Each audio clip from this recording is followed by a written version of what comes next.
into here is a Kirk Cousins conversation, because I think there's a little bit of, I don't know, I'll call it dissonance. It feels like with some of the Vikings fans and some of the listeners of the show, Mackie and Judd, and particularly Purple Daily as well, youtube.com/Purple Daily Podcast and Apple, Spotify, SKOR.com. A certain segment of the fan base, and I think it's probably like 20 to 25%, just based on some of the feedback that I'm seeing on social and the YouTube comment sections, thinks that we are too hard as a show on Kirk Cousins, that we will blame Kirk for anything and everything. If Kirk Cousins doesn't throw for 400 yards and 5 touchdowns, that like if he did one thing wrong in a game, that we will find it, and we will hunt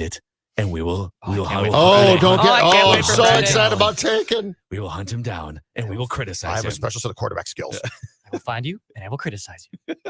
So I thought it would be a fun exercise here to legitimately pull some of the critiques of our critiques from the YouTube comment section and from Twitter, and then we just let's throw them out there and then let's respond to these. All right, let's have a Kirk Cousins session here to start the Mackie and Judd show. Okay, you guys ready? Yes. Mm-hmm. Kirk, are you ready? Hey, you held him to 20 points, man. Yes, you gave us a chance at the end, but I got 3 words for you. You like that? All right. Let's start with this one. Okay. This is from Twitter. This is Ian. And again, I'm not doing this to be like condescending. I mean, these are legitimately, these are comments that I think represent opinions in the fan base. And when we mostly agree on the Kirk Cousins thing, that he's just not good enough and he just like frustrates you and he gets paid too much. So let's make room for some dissenting opinions here. This is from Ian on Twitter.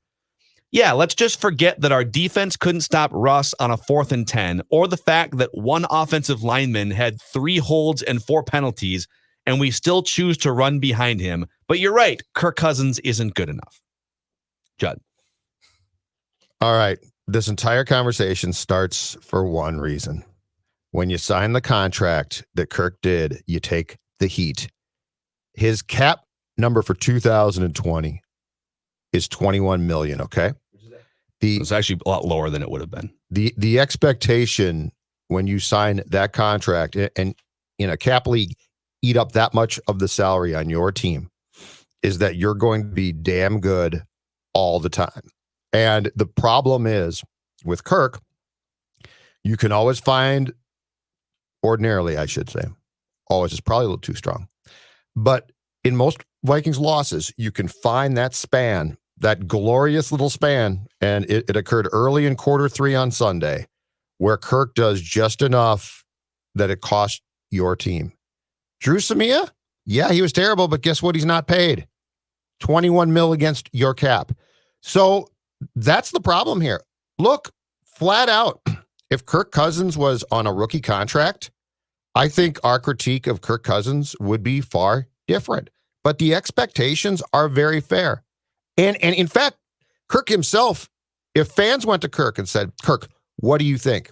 Kirk should be the first one to say, it's incredibly fair. I'm making that much. So yeah. I can't, the context of the conversation and the issue about his contract is the key thing here. If he is in year 3 of a 5-year draft pick rookie contract, the conversation might be harsh, but it's very different. There's 2 elements in this criticism from Ian here. One is that the Vikings couldn't stop Russ on a 4th and 10. The Vikings defense is terrible. They couldn't stop Russell Wilson on 4th and 10. Have you watched Russell Wilson play for 8 years? This is what he does. I think it's actually unrealistic to look at the Vikings defense up against one of the great clutch time quarterbacks in the history of the NFL and demand a stop. Like, you are playing with fire. When you take a 2-touchdown lead early in that game, and this is where I'm frustrated with Kirk. We always boil it down to like, well, what's he supposed to do? He got the ball back with 15 seconds left. Like, it's not enough time. Well, what about the 3rd quarter when he threw an idiot interception and like can't sense pressure from behind and gets the ball knocked out? Like, that happens to him more than any other quarterback in the NFL statistically, basically since he came in as a starter 6 years ago, right? So my criticism is, like, I get it. The defense should probably stop a 4th and 10. It's also, if you took every quarterback in the history of the NFL and said, it's 4th and 10, which quarterback in history, in his prime, do you want? Oh, this might be the guy. Russell Wilson, he can get the 4th and 10 with his legs. He can run outside the pocket. Like, it's a criticism that they didn't stop him, but it's not like an, oh my God. I mean, if it was, Sam Darnold or something, all right, I'm going to criticize. On the offensive lineman front, yeah, okay, maybe call a run to the left side or something. But like, I would actually criticize Alex Madison for not finding the hole more than I would criticize the line on that. But why wouldn't you, as a fan, why wouldn't you criticize the guy who is paid as much as Kirk is? Like, I don't understand why you would defend him. Because our expectations are too low for quarterbacks right now. We have been beaten down for so long with a revolving door of quarterbacks that our bar for what we set as good, acceptable quarterback play does not match the bar of winning a Super Bowl. Do we not? It just doesn't. It's do we desperation. Not watch games from around the league? Do we not see that there are towns in which QB play is elite and high and really good? Like, the price of poker in this league is to start at the quarterback position with the guy who is great. And if you can't have a guy who's great, then I either try and cultivate one, but you certainly find a favorable contract. And the issue with the defense too is really simple. I can guarantee you that 4th and 10 is broken up. The DK Metcalf catch. I can end the game right now. Okay. I can end the game. I've just signed a high-priced cornerback who goes up, high points the ball himself, and picks it off. How did I do it, Judd? How did you do that? It's incredible. What did you do? Where'd you find the money? Where did you? Oh, I didn't pay my quarterback as much. Oh, so tough. I don't even think that this is that difficult. I don't know if you have and I don't have kids, okay? But if you have a kid who you deem to be, well, but I'm going to go to a place that's going to exclude you, Declan. I'm sorry. Okay. If you have a kid who you deem to be like incredibly intelligent, right? Like really smart, like you've got a kid and you are like, this child is special. This child is going to Harvard, Yale, something like that. And the kid's like, I got into it, JC. Are you like, well, it's really not your fault. Your buddy Drew, he dragged you into drugs. And then your cornerback friend, I mean, he didn't really support you. You know what, Teddy? It's okay. Or Larry or Danny, it's okay that you've become a complete bleep up because it's your friend's fault. Do we blame the friends? I mean, that's what we're doing here. Some people do. Kirk, it's not your fault. It's your friend Drew's fault. Here's the next one. This is from Purple Daily, and you can find us on YouTube. We have 2 YouTube channels, youtube.com/Purple Daily Podcast and youtube.com/SKORNorthMN. From G. Gurnis. If we know that Kirk is bad under pressure and we've accepted that, then why not establish at least a rock-solid offensive line? And guess what? There are teams that have won Super Bowls with an at most average quarterback, looking at you, Eagles and Nick Foles, and they were able to do this by having great support up front in the offensive line. I agree with everything in this statement. So just for one, bravo, like G. Gurnis, you have hit the nail on the head, especially if you have a non-mobile quarterback that absolutely needs that protection to do his job, right? Now, you could keep going down this path and saying, well, if you don't have a mobile quarterback in today's NFL, then why are you paying him among the elite quarterbacks? If I think there should be a prerequisite. If you aren't like the best dart-throwing Joe Montana pocket passer in NFL history, then you shouldn't be making the same amount of money as mobile quarterbacks who can escape pressure, right? But here we are. So my retort to this would be, yes, it's hard to find a mobile franchise quarterback. I think the Vikings should start to try. I think they should start to try in 2021. It might be even harder to find 5 top-notch, amazing offensive linemen. How many teams in the NFL at any given time just have a no weak link brick wall up front, and they're protecting a pocket passer, and that pocket passer is having the season of his life, right? Mm-hmm. You know, the Drew Samia thing, he's definitely the worst offensive lineman in the NFL. That's a huge, huge weak link. But almost every offensive line in the NFL has a weak link of some kind. And because the NFL is moving toward mobile quarterbacks, those quarterbacks can just eject from the pocket. Josh Allen ejects from the pocket. Russell Wilson ejects from the pocket, keeps a play alive, and throws the ball downfield. And so I agree. If Kirk Cousins is your quarterback, you need 5 rock-solid offensive linemen, and you should be doing everything in your power to make that happen through the draft and free agency. It's also really, really hard to do that and to do it without spending free agency money on all 5 guys. But the second one that you read there is not questioning us. It's the spot on point. I will go back to kids again, okay? In fact, let's just say my kid's name is Kirk. And Kirk is... You would. mild intelligence. So he's an okay kid. He's a good kid. He's not real smart. He's not going Ivy League, but he's also going to go to college. And he's going to high school. It's the day before high school starts, okay? And he's like, Dad, what do you think about friends? I mean, what should I do here? Am I going to say, Kirk, you're a pretty smart kid. Here's the deal. Find the biggest losers and dirtbags that you can and hang with them, because that's the offensive line. Like, the Vikings have this kid who is, I don't think he's terrible. I think he's okay. He's okay. He's not bad. And instead of being like, but your support system, Kirk, has to be really good, which it does. They said, yeah, we're paying you so much that we're going to treat you like you are an elite level, really good QB, even though we know that it's going to expose your deficiencies. So that point is a great point about what the Vikings have done. And you know what? A lot of this, if we let's just dig down here, okay? Because a lot of what we're talking about here, I think, is a justified frustration with Cousins.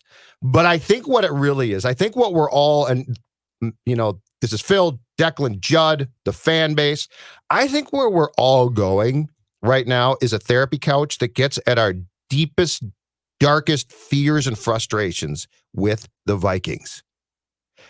The Vikings do a lot of things right. They do enough things wrong that if you really dig, you find them, and years later, you're on a couch. Years later, talking about the day when you were 6 years old, and now you're 50, you're my age, and you realize this screwed you up. Somebody on Twitter tweeted us yesterday and blames their parents for giving them a Vikings jersey for their 6th birthday. No, or something. Pajamas. He said Vikings pajamas, which I had as well. I had my Vikings pajamas as well. I had an Anthony Carter Hutch mock uniform and helmet when I was a kid. Nice. Hutch, the brand Hutch. Oh, Yep. Yeah. Very cool. Yep. AC, man, he was good. But anyway, that point's a great point, and I do agree. When the obituary on Cousins' career in Minnesota is written, I do agree that it's going to include a few paragraphs, which we probably don't acknowledge enough now, about a man who in some ways was set up to fail by the expectations put on him by the team itself. Yeah, I think you have to sort of know going in, to this comment, this is who he is. What's the best way that we can maximize his strengths? And getting him skill position players like Dalvin Cook and Justin Jefferson, Adam Thielen, and Stephon Diggs, that's part of it. But the other part of it is they decided, I think mistakenly, okay, we've got the skill position players. So we've got limited resources in free agency money and in draft capital to now spend on the rest of the roster. What will help Kirk Cousins the most? Spending those top dollars and first, second round picks, for 3 years on offensive line or on defensive players. Yes. Anthony Barr, Everson Griffin a couple of years ago when they didn't bring him back, and they decided defensive players. And that's where they are philosophically. All right, here's another one, okay? From Purple Daily YouTube. This is Jason. I'm going to have to censor this. I'll tell you what I'm sick and tired of hearing. D-heads like you who say Cousins isn't good enough. He's accurate as bleep. He throws a nice deep ball, and he's a top caliber quarterback. He could only get some dadgum pass protection. He could have the highest quarterback rating in the league or close to it. So what if he's not mobile? Neither is Brady. Neither are a lot of others. Actually, you're making our point for us by saying Brady. This is hilarious. He's easily in the top 5, so don't blame Cousins. Blame the offensive line, which is terrible. You bald-headed numbskull MFer. I think he's talking about me there. Yeah, I have great hair, and Judd still has hair, and yeah, it's you. So I guess I'm a mountain man these days. Yeah. Boys. My retort to this is it's actually very easy, because if you're putting Kirk Cousins in the same sentence as Tom Brady, then you aren't watching football every week. Your argument is automatically negated, because you're either saying, so if you're saying Kirk Cousins equals Tom Brady, what you're then saying is if Kirk Cousins just had the offensive line and Bill Belichick that Tom Brady has, that he would have 6 Super Bowl championships right now or would be on the way to, because he hasn't played as long. Yes, sir. To 6 Super Bowl championships. There have been years where Tom Brady went to the Super Bowl with a tight end playing right tackle for like a month. Yeah. Like, he has had broken offensive line. Peyton had the same thing. Watch Tom Brady at age 43 in some of these games with subtle movements in the pocket, avoiding pressure, better than Kirk Cousins does. Mhm. It's really frustrating when people just think, boy, if Kirk Cousins had these perfect circumstances around him, guess what? In the NFL, when you make that much money to the cap, you don't get the luxury of having perfect circumstances around you. And that's part of this discussion. But the line should be, but the Vikings' assumption about their line and Kirk Cousins was terrible. Like, it didn't need to be I agree with perfect, that. but they needed to say the second he signed, look. But you can't say that here's the thing. If they had nailed their offensive line, Mhm. Kirk Cousins still has flaws. He still melts down in big situations. He's still not mobile. Yeah. You're never going to have Well, a brick wall for 3 hours in front of you. you know That's what we not how need the to do? NFL works. You know what we need to do? There are some stupid words in football that are thrown around now as catch-alls for everything, and it drives me crazy. Immobile quarterback is the stupidest term of all time. Immobile or mobile? Mobile and immobile, and here's why it's stupid. To describe Manning and Brady, they don't run fast, okay? But to put them in the same place in the pocket as we do Kirk, as far as contextualizing the conversation, is beyond stupid. Because what do? They feel pressure. So, like, we assume, we think, well, if you can run, you're fine, and if you can't, you're not fine. I saw it again. He's 43, and he did not have a great game. Yeah. But on Thursday night, there was a play early in the Bucs-Bears game where Brady, and Chicago's defense is really good, Brady is under pressure. And it was so subtle that you actually have to appreciate how bad Cousins is at this to see it. Brady shifted. He literally shuffled and shifted and threw. No. Kirk Cousins gets sacked there. So I think we get so set with, well, if he's young and he can use his feet and run, he's going to be fun. That's not the conversation here. The conversation is, how does the quarterback move around literally in the pocket? Also, and again, like, we aren't denying the fact that the Vikings offensive line has a lot of room to grow, to say it mildly. Okay. The Vikings do not have a great offensive line. But if Jason's point here is, because he's flat out saying Kirk Cousins is easily a top 5 quarterback. Yeah, I don't. And I think he's on the extreme end of the Kirk defensive, the Kirk defense here. Agreed. Let's say that your argument is that he's top 10. Okay. Because I think, like, most Kirk defenders wouldn't even say that he's top 5. They would say he's top 10. He just needs an offensive line. All right. So your argument is that if he has this and that and this thing over here, then he's a top 5 quarterback. Mhm. But I want to present to you a golf argument here, a parallel. Okay. If I give you 2 golfers, all right, let's say I give you, who's the best golfer in the world? I think Bryson DeChambeau is probably the best golfer in the world right now. But let me take you back 10 years ago, 15 years ago, Judd, to a language you can speak here from a golf standpoint. I'm going to give you Tiger Woods, Mhm. and I'm going to give you Retief Goosen, who had a couple nice Yeah, I years, love okay? it. Yeah. All right, the Goose. I love the Goose, yeah. Okay? Yep. Well, Retief Goosen's one. He's just as good as Tiger. If it's not windy, if it's not raining, Yeah. and if he's playing a course that he likes, where he doesn't have to worry about blocking a shot to the right in the woods because he doesn't like trees on the right. If it's a course without trees on the right and without wind and without rain, and if he's playing with the right playing partner to keep him calm, right, then he's as good as Tiger Woods. Yeah. Well, who's the better golfer? The guy that doesn't need the perfect conditions and can still win a tournament. Yeah. Kirk Cousins needs more perfect conditions to play at his peak than Russell Wilson, then I would say Josh Allen, then Aaron Rodgers, then Tom Brady, et cetera, et cetera, et cetera. And so all of that stuff factors in. Correct. If he had a better offensive line, he would be a better quarterback. But once you That's say top, not how it works. But once you say top 5, we're done. Right. Like, it's that is grasping at straws to a point where I can't have that conversation with you. All right, here's one more. This is from Twitter. This is Corey from Twitter. You guys are clearly the more sports-centric of the 2 stations in the Twin Cities, and to roll the old... I think CCO is great. That's not fair.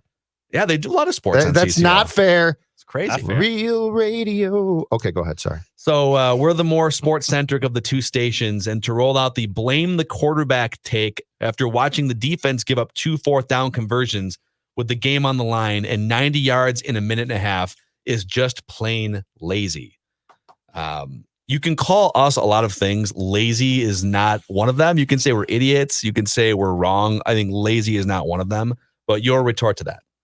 I would say that unfortunately in life, sometimes the obvious answer is the correct one.